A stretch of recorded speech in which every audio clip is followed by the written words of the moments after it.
সিরাজগঞ্জের রবীন্দ্র বিশ্ববিদ্যালয়ের স্থায়ী ক্যাম্পাসের দাবিতে এবার রেলপথ অবরোধ শিক্ষার্থীদের। সকাল ৯টা থেকে উল্লাপাড়া স্টেশনের সামনে রেল লাইন অবরোধ করে বিক্ষোভ করেন তারা। এতে ঢাকার সঙ্গে উত্তরবঙ্গের রেল যোগাযোগ বন্ধ রয়েছে। এ সময় শিক্ষার্থীদের সঙ্গে সংহতি প্রকাশ করে কর্মসূচিতে অংশ নেন বিশ্ববিদ্যালয়ের শিক্ষক, কর্মকর্তা ও কর্মচারীরাও। শিক্ষার্থীরা বলেন, বিশ্ববিদ্যালয়ের প্রতিষ্ঠার দীর্ঘ ৯ বছর পরও এখনও স্থায়ী ক্যাম্পাস নির্মাণ না হওয়ায় পড়াশোনার সঠিক মান পাচ্ছেন না তারা। দাবি বাস্তবায়ন না হলে আরও কঠোর কর্মসূচির হুঁশিয়ারি তাদের।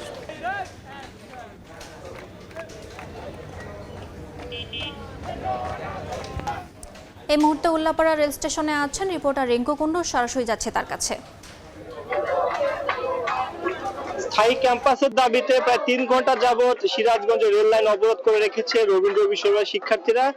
সকাল ৯টা থেকে সিরাজগঞ্জের উল্লাপাড়া রেল স্টেশনের সামনে রেল লাইনের অবস্থান নিচ্ছে এবং আমরা দেখছি যে তারা স্থায়ী ক্যাম্পাসে তারা বিভিন্ন বিক্ষোভ করছে, বিভিন্ন স্লোগান দিচ্ছে। শিক্ষার্থীরা যদি বলছে যে বিশ্ববিদ্যালয় প্রতিষ্ঠান ৯ বছর হয়ে গেল, তারা নিজস্ব ক্যাম্পাস হয়নি। সাজাদপুরে বেশ কয়েকটি প্রতিষ্ঠান এবং বাসাবাড়ি ভাড়া নিয়ে তাদের একাডেমিক কার্যক্রম এবং প্রশাসনিক কার্যক্রম চলছে, যে কারণে তারা বিভিন্ন দীর্ঘদিন ধরে আসলে বিভিন্ন আন্দোলন সংগ্রাম করে আসে এবং সেই আন্দোলন অংশ হিসেবে আজকে সকাল ৯টা থেকে তারা রেলপথ অবরোধ করে রেখেছে এবং সিরাজগঞ্জ উল্লাপাড়া রেল স্টেশনের সাথে সেই অবস্থান কর্মসূচি চলছে। এবং এটি যেতে হয়েছে যে উত্তরবঙ্গের সাথে ঢাকার যে রেল যোগাযোগ সেটি কিন্তু বন্ধ হয়ে গেছে। আমরা দেখেছি যে সিরাজগঞ্জের এই সিটি এক্সপ্রেস, ধূমকেতু এক্সপ্রেস সহ বেশ কয়েকটি ট্রেন কিন্তু আসলে এই যে অবরোধের কারণে আটকা পড়েছে এবং তারা বলছে যে যতক্ষণ পর্যন্ত তাদের এই যে দাবি অর্থাৎ স্থায়ী ক্যাম্পাসের দাবি, সেই দাবির কোনো আশ্বাস না আসবে সেটা পর্যন্ত তারা আন্দোলন চালিয়ে যাবে। আমরা দেখেছি এর আগে তারা মহাসড়ক অবরোধ করেছে, কিন্তু আজকে যেটি করেছে সেই রেলপথ অবরোধ করেছে এবং আমরা সেটি দেখছিলাম যে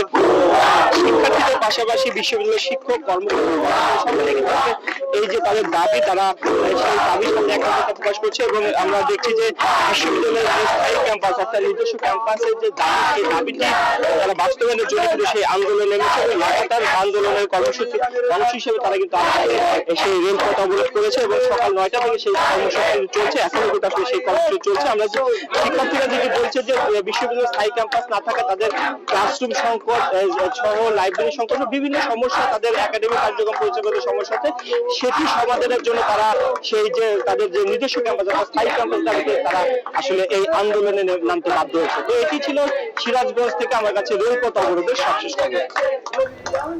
সরাসরি যুক্ত ছিলাম সিরাজগঞ্জ থেকে।